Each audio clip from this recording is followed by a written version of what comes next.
This here is a brand new Specialized Roubaix, and I'm here in Belgium and northern France to put it through its paces on the pavé it was designed to conquer. In this video, I'll give you everything you need to know about a new bike, all the key tech details, changes and updates, as well as give you some first ride impressions, so keep watching.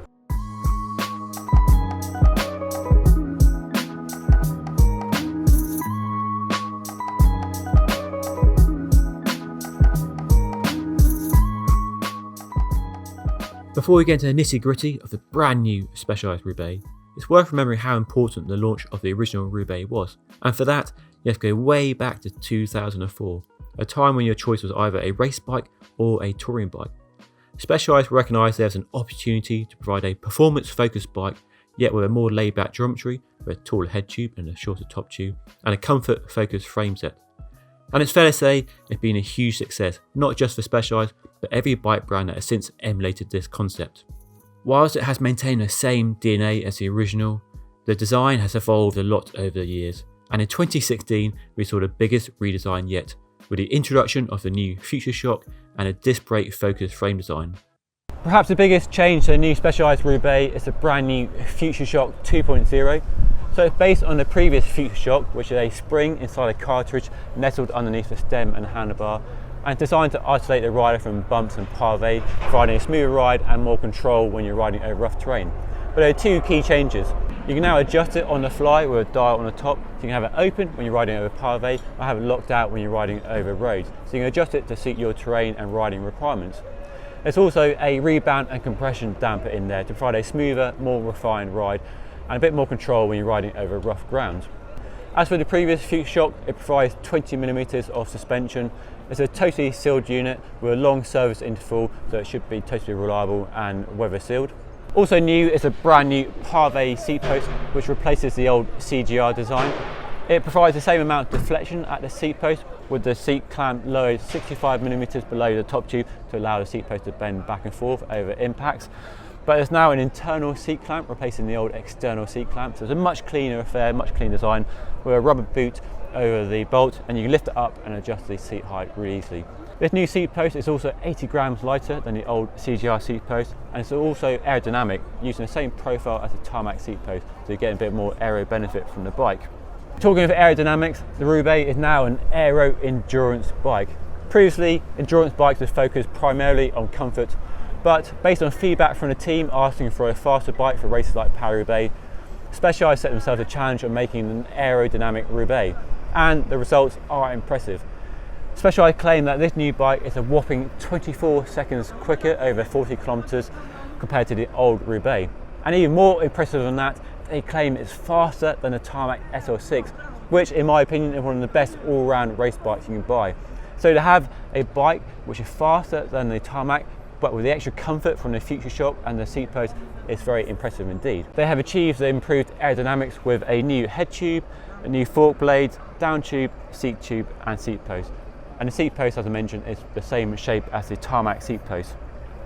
As well as being more aerodynamic than the previous bike, it's also lighter, with a range-topping S-Works frame coming in at sub 900 grams, so you get an improved aerodynamics and a lighter frame as well. One big change I'm sure a lot of you will appreciate and applaud Specialized for is a move to external threaded bottom brackets across the entire range. So from the cheapest bike to the S-Works bike, you have an external threaded bottom bracket. So easier maintenance and no worries about creaking press fit bottom brackets. Tyre clearance has been increased, so you can now fit a 33 maximum width tyre. It does depend on the rim and tyre combination, which is an improvement on the previous bike.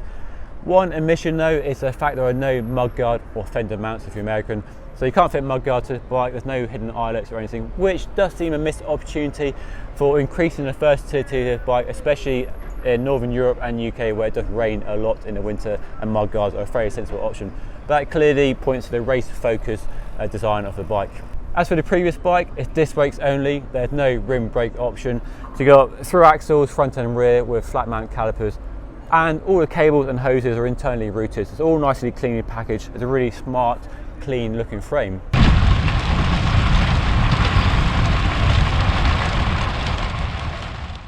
Smoother is faster is a key message with a brand new Specialized Roubaix. And to find out whether it's true, I spent a couple of days in northern France and Belgium putting a brand new bike through its paces. Where better to test a brand new Specialized Roubaix than the cobbles it was designed to tame and conquer.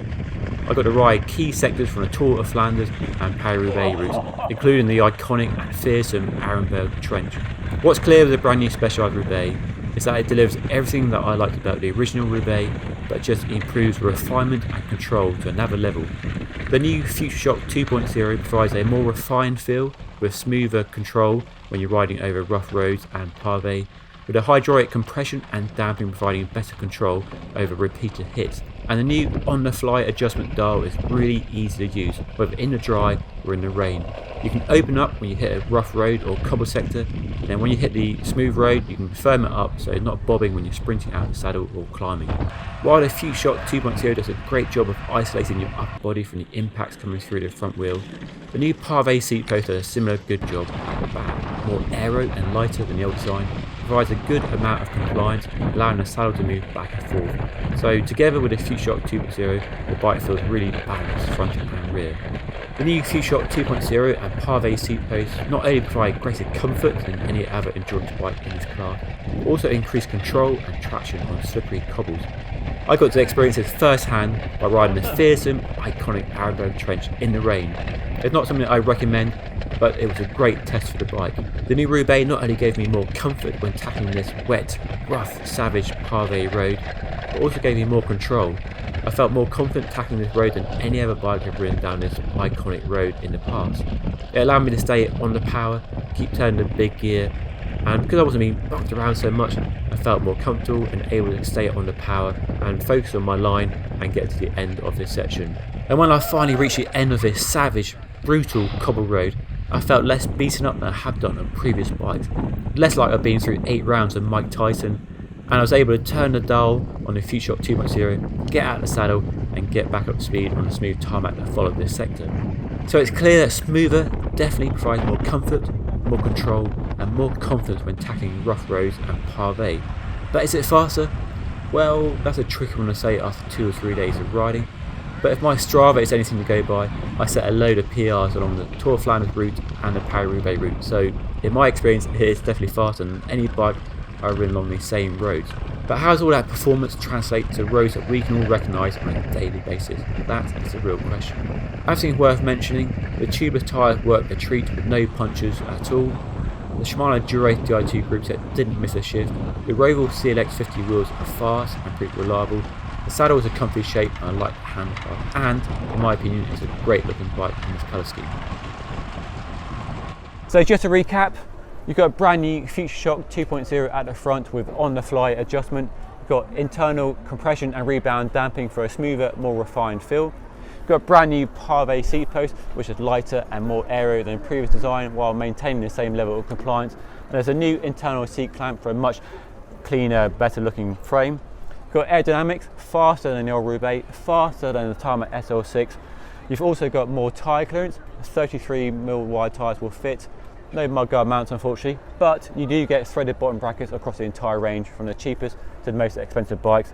Hydraulic disc brakes across the range and a choice of specs to suit your budget from £2,600 up to a whopping £10,000 if you want a Peter Sagan collection bike. So that's a quick first look and first ride impressions of a brand new Specialized Roubaix, which should be in shop by the time you watch this video. Hope you found the video useful and interesting. Got any questions about the new bike, do put them in the comment section below. But for now, thanks for watching and I'll see you all again next time.